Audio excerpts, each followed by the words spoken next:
Ok. Jæja Gunni, ég mætti þín hérna á skrifstofuna og ætla að spyrja þig spjörunum úr. Þú tókst ákvörðun að bjóða þig fram í formannskjör LH og mér langar að vita hver er ástæðan?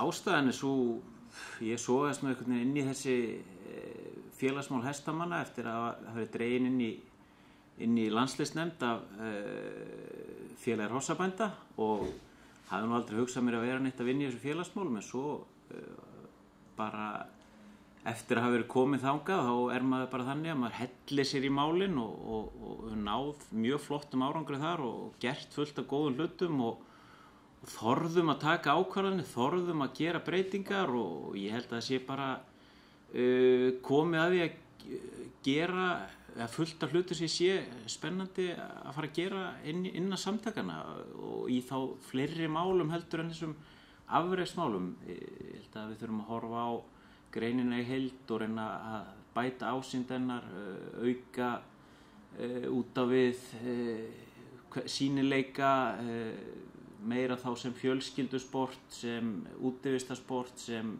heilnæma íþróttagrein, sem bara allt það góða sem hestamennskan hefur fram að færa. Við þurfum að teygja okkur út fyrir þennan þrönga ramma sem við erum inni í. Við þurfum að teygja okkur til að fá meiri nýliðun, fá fólk sem að langar kannski að vera í hestamennsku en veit ekki hvernig það á að gera það. Það er bara mörg mál sem brenna á mér og sem ég langar að koma í gegn og þannig að ég er bara mjög áhugasamur að reyna að leggja mitt að mörkum að gera sig góðu samtök ennþá betri. Þú talar um nýliðun. Nýliðun er bara mjög miður hérna á Íslandi og líka í Skandinavíu og Evrópu. Það er ekki mikil nýliðun. Hvað sérðu fram á sé hægt að gera? Ertu að hugsa þá nýliðun í keppnismál eða nýliðun bara almennt í hestana?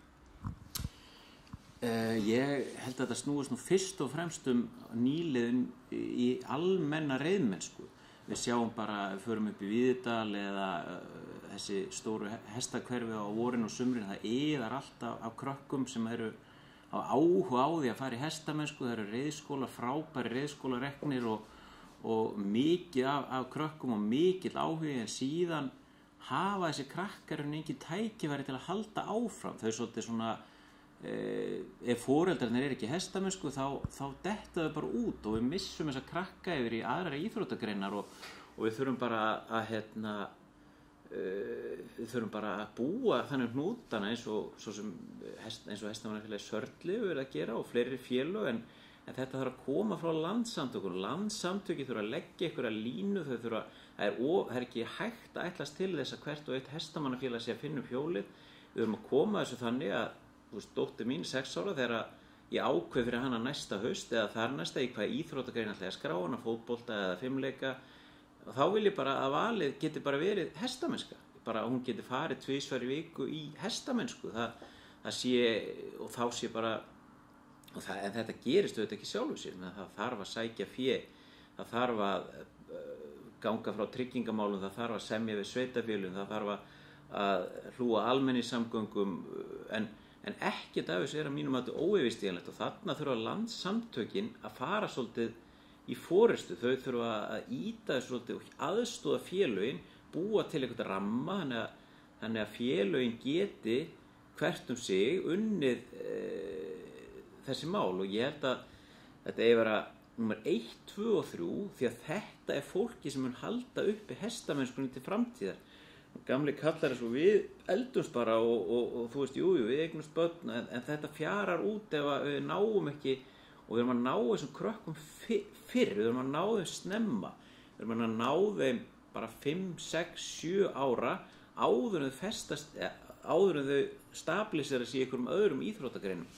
Við erum ekki að reyna á krökkunum 12, 13, 14 ára þegar þeir eru búin að detta út úr öðrum greinum. Við erum að reyna á þeim, þetta er framtíðin okkar og svo er auðvitað annað mál, það er nýliðun bara fullorðina, hvernig náum við, það er fullt af fólki sem var í hestum í gamla daga í sveit og annað og hefur dottið út, það er farið að eignast börn og fjölskyldur og annað og það veit í rauninni kannski ekkit alveg og veit bara ekki alveg hvernig það á að snúa sig, og þarna þurfum við einhvern veginn að finna einhverja leið fyrir þetta fólk aftur inn í hestamennskuna. Þú sér, við þurfum að reyna að finna, komin lausnin, hvað ætlar að gera? Ætlar að kaupa 20-30 hesta í hvert félag og leigja hesthús eða kaupa hesthús og hafa sér 2 í viku á hvern aðilega? Hvernig, það hlýtur að vera einhver svona strategía á baku þessa pælingu? Já. Sko, ég náttúrulega ekki með alla lausnir tilbúnar, en þetta verkefni sem við verðum að einhenda okkur í og finna lausnir á. Ef það eru einhverjar hindranir sem eru klárlega, þá þurfum við að reyna að í sameiningu að finna lausnir á því. Þetta er kappsmál fyrir alla sem eru að rækta hesta, alla sem eru að selja hesta, reiðkennslu, játningar og annað, að komi fleira fólk inn í hestamennskuna. Víða þessi hestar til, víða þetta hestar sem eru í hestaferðum á sumrin og eru lítið notaðir, ekkert notaðir í veturum, víða eru reiðtíð til, hesthús eru þetta einhver hindrun, víða eru hesthús til, við getum bara nefnt Borgarnes, Hellu, víðara sem að hesthús standa tóm, en sumstaðar þurfa sveitarfélögin bara að koma inn með myndarlegum hætti og það er bara einhvern veginn að finna út úr því. Þetta er meira verkefni sem það er að finna lausn á heldur en eitthvað óvístíðanlegt í mínum huga. Því að við verðum að finna lausn á þessu. Já, en þú nefndir Hellu, þá verð ég að spyrja eitt. Íslandsmótið núna í ár, það gufaði upp, en önnur mót voru haldin, sem dæmis Spretti og fleiri stöðum. Ef þú hefur verið formaður LH, hvað hefur þú gert í stöðinni? Hefur þú blásið af Íslandsmót eða hefur þú fært það eða hvað finnst þér að hafa fresta Íslandsmóti? Það allir knapar mjög súrir yfir því. Ég held að við þurfum alltaf að berjast fyrir því að reyna að halda hlutunum gangandi, sama hvað ádynur og við hefðum líklega í baksýnisspeglinum alltaf auðvelt að horfa tilbaka og erfiðar ákvarðanir sem menn þurfa að taka og ég ætla ekki að vera gagnrýna menn fyrir að taka erfiðar ákvarðanir, það voru væntanlega teknar í góðri trú og góðum hug en ég á því að við hefðum átt að berjast meira í því að reyna að halda Íslandsmót. Það er mjög bagalegt að Íslandsmót skyldi ekki verið haldið. Það er mjög slæmt, menn höfðu fá mót að velja og eru núna ekki með Íslandsmeistara. Sömu helgi og við ætlum að halda Íslandsmót heldur golfara til dæmis glæsilegt Íslandsmót og það virtist vera hægt að finna út úr því. Fótboltamenn reyna að halda Íslandsmót með alls konar takmörkunum og áhorfenda vesenni og annað, en menn eru samt að reyna en ég ekki að fara að gagnrýna menn fyrir þær ákvörðunum sem þeir tóku en ég held að þegar menn horfðu tilbaka þá sjáum menn að þetta var ekki rétt ákvörðun en eins og ég segi við þurfum og það er mikilvægt fyrir okkur og greinin í heild að reyna að halda sem mestu gangandi og ef það er hægt og ef það var hægt að halda Íslandsmót þá átti það sjálfsögðu að reyna það. Já, en það er, að mati allra þetta var rangt en það er bara búið að gert. En skoðum þín á landsmótum og svona hestamannamótum almennt. Hvernig finnst þér þróun eigi að vera? Já, þetta er eitthvað sem kemur alltaf reglulega upp, þessi spurning landsmót og staðaval og allir voðalega uppteknir af þessu. Mín skoðun við þurfum náttúrulega bara að þora að skoða þessi mál frá öllum hliðum og ég segi það að nú þurfum við bara að bregðast við fækkun áhorfenda á hestamannamótum og spurja hvað vill áhorfandinn, hvernig getum við aukið áhuga á hestamannamótum aftur. Við þurfum að spurja hvað vilja menn sjá, hvað er það sem að fólk er tilbúið til að koma að sjá. Erum við mótin án allt og löng? Já, það er augljóst. Er þetta að gera það einhvern veginn meira spennandi? Já, ég veit ekki hvernig. Það er bara eitthvað sem við þurfum að setjast bara í gagngera vinnu yfir. Þetta er orðið allt og mikið bákn. Landsmót orðið 7-8 dagar kostar hellinginn á það og við erum bara svolítið að bindast alltaf í sama kjarnanum, einhvern veginn meira og meira. Hestamenn að horfa á hestamenn. Hvernig náum við fólkinu sem er áhuga og vill kannski horfa í 2-3 klukkutíma? Getum við einhvern veginn ná til þessa fólks? Ég tel að það sé ekki spurning, það er áhuga á hestamennsku en við erum einhvern veginn að gera mótin of þung og of þunglamaleg og þurfum að þora að snúa spilinu við. Hvað vill fólk sjá? Hvernig viljum við hafa þessa hluti og við þurfum að þora að spyrja allar þessar spurningar. Við erum alltof hrædd við þú veist að reyna að styggja engan eða allir séu sammála allt og allir fá að vera með og annað. Við þurfum einhvern veginn að snúa þessu við en þó vil ég taka það frá mér alls ekki að segja að það er að gefa eftir neitt þennan félagslega þátt landsmóta að það þurfa auðvitað verður að halda í það öll aðildarfélög geti sendt sína fulltrú og annað. Við verðum bara þora að taka samtal alla þessa liði. Hvernig viljum við hafa þetta og samme staðval það er bara svo sem að ákveða. Menn þurfa bara einhvern veginn að ræða sig niður á það hvaða skilyrði þurfa að vera fyrir landsmótstað, hvaða aðstæða þarf að vera fyrir hendi og hvernig viljum við sjá þessa hluti. Formaður landssamtaka ákveður þessa hluti ekkert einn og sér, hann getur haft sína skoðun en aðalatrið að hlusta eftir hvað menn vilja og hvernig menn telja þessu best framkomið. Ok, en út í afreksmál og þú ert nú búin að vera í nefndum þar og það verið að spyrja svona á kaffistofunni, hvernig valið í sem dæmi þessa afrekshópa fyrir ungmennin og í þessa landslýshópa. Þetta virðist ekki vera nógu gagnsætt. Hvað finnst þér það og allar breytingur með það? Þegar ég kem inn í landsliðsnefndin á sínum tíma þá hafði áratugum saman verið unnið út frá þessum svokallega lykli og landslið valið að vori og síðan fór það út á stórmót og keppti.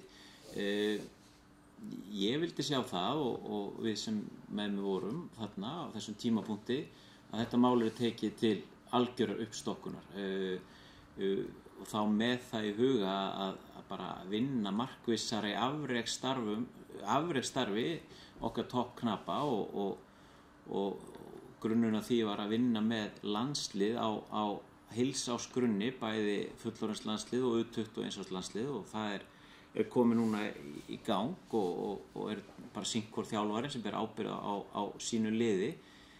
Liður í þessu sem er sumt komið alveg í gegn og annað í vinnslu og veist, eins og gengur en ég vil meina að flesta af þessu gangi nokkuð vel að þarna fagteymi sem heldur utan landsliði sem samanstendur af sjúkraþjálfara, lækni, sálfræðingi, íþróttaþjálfara og það eru reglulegar mælingar á líkamlegu ástandi landsliðsmanna og þeir fá tillögur úrbætur til að reyna að bæta sig á öllum sviðum og það eru fyrirlestrar og það eru kynningar og það er bara utanumhald og markmiðið náttúrulega að reyna að þétta hópinn þannig að menn hugsi þetta svolítið sem heild en ekki sem einstaklingar sem koma sér hvort áttinni og menn séu að aðstoða hvern annan við að ná enn lengra og gera betur og ég held nú að fyrsta móti núna síðast út í Berlín sem að þetta fyrirkomulag hafi verið í gangi og ég held að menn hljóti nú að vera sammála að árangurinn alltaf að lofa góðu. Ég held að hafi nú ekki verið betri árangur áður á landsliðinu, hvort sem það þessu að þakka ykkur öðru, ég get að segja það en þarna þurftu menn og þorðu menn að taka svolítið til hendin og hugsa hlutin upp á nýtt, breyta úreltu fyrirkomulagi og taka svolítið bara alveg og menn svo þetta ekki hægt, þessir knapar, þetta allt svolítið mikla stjörnur, það þýðir ekkert að setja þá í eitthvað svona form og segja á móti, ég minna alltaf að fótboltamenn sé eitthvað minni stjörnur eða handboltamenn eða körfuboltamenn, minna það geta bara, þetta snýst bara að menn vinni saman sem hópur. En varðandi valið á liðin og gagnsæi, mín skoðun á því náttúrulega bara algjörlega skýr. Það náttúrulega einhverju parametra sem menn velja liðið eftir og einhver svona grunnatriði sem menn horfa eftir, en in the end of the day þá það landsliðsþjálfarinn sem stendur og fellur með sínu vali. Það bara algjörlega þannig í öllum íþróttagreinum held ég sem við berum okkur saman við. Landsliðsþjálfari velur það lið sem hann telur best og líklegast til að ná árangri og ef hann velur ekki það lið eða nær ekki árangri þá honum augljóslega bara skipt út. Ég held að það sé voðalega erfitt að setja einhverja svona þrönga parametra. Það eru þetta hort til árangurs á tilteknum mótum, world ranking mótum og mótum sem eru samanburðarhæf, bæði hér heima og erlendis, en þetta er alltaf matskennd ákvörðun. Við erum ekki með spretthlaup þar sem eru tímar, eða við erum ekki með, og við erum ekki með einhverja svona algjörlega mælanlegar einingar, og gegnsæi og ógegnsæi, og þetta er sama með undir 21 árs lið. Nú erum við með þjálfara sem er lýst ótrúlega vel á, Heklu Katarinu, sem er bara með það og ber bara ábyrgð á því vali og er bara að vinna það gríðarlega faglega og flott, og ég held að það verði bara mjög farsælt. Svo erum við með hæfileika mótun sem er þá fyrir næsta árgang fyrir neðan, sem eru þá krakkar sem eru svona hafa hug á að banka á U21 og slið og er hluti af þessari samfellu landsliðana. Þar er það nú bara þannig að krakkarnir sækjum sjálfur og þeir hafa bara fengið held í flestir inngöngu sem hafa sótt og telja sig erindi í það. Þannig að þetta er kannski má segja 3 landslið og síðan alltaf ekki nema 2, en já, fyrst og fremst er þetta bara ákvörðun landsliðsþjálfarans sem að ræður, og hann þarf bara að svara fyrir sínar ákvarðanir og hann verður bara mínum mati eins og öðrum greinum bara látin fjúka ef hann og ef menn eru taka rangar ákvarðanir. Oft er nú talað að það sé mikið klíka í hestamennsku. Það er, já, eiginlega í öllum deildum er klíka og sumir eru talsmenn annar. Ert þú talsmaður einhvers annars í einhverju grúpputengdu, eða eins og einhver myndi vilja orða það kannski, ertu strengjabrúða fyrir einhvern hóp? Já, sko, nei, ég náttúrulega, þegar ég kem inn í þetta, þá er nú það sem ég er að hugsa, ég geti nú þá er ég nú að segja þetta út, þetta er kjaftasaga sem fór í gang, sko. Já, algjörlega, og bara takk fyrir þá spurningu. Ég er náttúrulega að hugsa upphaflega sem svo að ef ég er í formaður, að þá geti ég hugsanlega tengt svolítið á milli ólíkra sjónarmiða. Ég er náttúrulega landsbyggðarmaður sem bý á jaðri Reykjavíkur. Ég er fyrst og fremst útreiða hestamaður sem er náttúrulega með útreiða hestamennsku nummer 1, 2 og 3 en hef svona sogast inn í þessa keppnismennsku líka og getur svona brúa kannski bil þar á milli. Það eru auðvitað ljóst að það varð viss klofningur milli landsbyggðar og höfuðborgar á síðasta landsþingi. Það er alveg augljóst. Ég meina það gengu vel allir höfuðborgar fulltrúarnir úr stjórn LH er enginn frá Fáki og Spretti sem dæmi í stjórninni og það er þarna tókstreita sem ég hefði áhuga á að reyna að brúa en varandi þetta að ég sé handbendi einhvers eða strengjabrúða einhvers eða í vasanum einhver, ég sé strengjabrúða félags hrossabænda, Sigurbjörns Bárðarssonar og fleiri aðila og þetta er náttúrulega bara ég kýs að líta svo á að þetta sé eitthvað svona grín frekar heldur en einhver alvara eða eitthvað sé að reyna að planta eða reyna að koma á með einhverja höggi með þessum hætti. Þetta er auðvitað bara fáránlegt. En það er gott að þú hafi heyrt af þessu áður ég spurði þig. Ég er lögfræðingur og er búinn að starfa við kaup og sölu og samruna fyrirtækja síðustu 15-20 árin og komið að fjölmörgum sölum og átt við bara alla stæðstu fyrirtækja eigendur landsins og ef mér halda það að í sér strengjabrúða einhvers, það er algjörlega galið og mér finnst það bara móðgun við mig og þá sem eiga þá að reyna að áhrif á mig ef einhver eru en ég held að þetta sé meira vona það, eitthvað svona grín frekar en að menn sé að reyna að búa til einhverja grílu til að koma höggja á mig en það er þá ekki margt sem menn finna á mig og þetta er að skásta. Er þetta ekki bara út af því að það er oft búið að vera svona í fortíðinni að einhver hefur verið talsmaður annars? En nóg með það, en sko, núverandi stjórn, hvað finnst þér hana í dag? Ég hef bara átt gott samstarf við núverandi stjórn, Stefán Logi til dæmis með okkur landsliðsnefndinni, gríðarlega virkur og flottur og bara frábært að vinna með honum og ég þekki Lalla auðvitað frá gamalli tíð og það mátt gott samstarf mörg mál og aðrir sem ég haft samstarfi í stjórninni bara mjög fínt en En ég væri náttúrulega ekki að bjóða mig fram nema ég teldi að ég vildi koma að einhverjum breytingum og teldi mig hafa eitthvað fram að færa og það er fullt af hlutur sem ég vil sjá öðruvísi og fullt af hlutur sem ég vil taka upp á næsta level. Og ég held að samtöki séu þar núna, þau þurfi að taka næsta skref, þurfi að vera bara hugsa stærra og taka sem meira alvarlega og bara vera svolítið út með kassan og við erum 3. stærstu landssamtökinin í ISÍ og við þurfum að hugsa þannig og vera þannig, ég meina. Þurfum við ekki að hækka okkur að lista hjá ISÍ? Ja, klárlega, ég meina þegar ég kem inn í landsliðsstarfið þá að vera að færa okkur niður í C-flokk ISÍ sem var þá bóðar okkur fund með sko pílukassambandinu og kajakræðarafélaginu með fullri vinningu fyrir þeim, þá var þetta örsamtök. Það er út af því að við höfum náttúrulega ekkert verið að gera neitt í þessum afreksmálum sem heiti getur. Nú er búið að hækka okkur upp í B-flokk og hækka styrkin sem áttum að fá margfalt en betum á að duga skal og þeir töluðum það hjá afreksnefndinni, þeir eru aldrei séð svona mikið viðsnúning á stuttum tíma en ég vil auðvitað sjá þetta miklu lengra, ég vil sjá okkur vera að fá miklu meira fé og taka þessi afreksmál miklu alvarlegar en já, það er bara eitt af verkefnum. Í lokin ætlar að syngja uppskerið hátti hestamanna fyrir okkur landsmenn. Vístu að myndist á Lalla.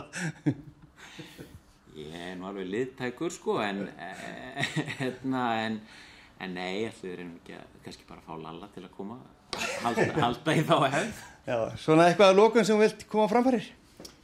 Nei, ég bara vona það að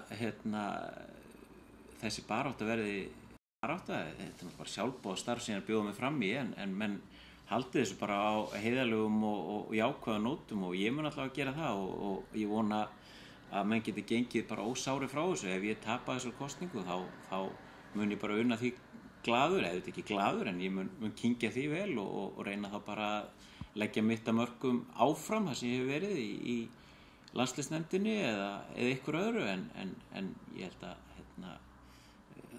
síðasta sem við hestamenn þurfum á núna er einhvers konar tókstreita eða rígurildi eða rígur, þannig að bara höfum þetta á jákvæða nótum og förum glöðin í helgina. Glæsilegt. Takk fyrir að taka á móti mér og gangi vel í þessu. Takk fyrir komuna. Takk.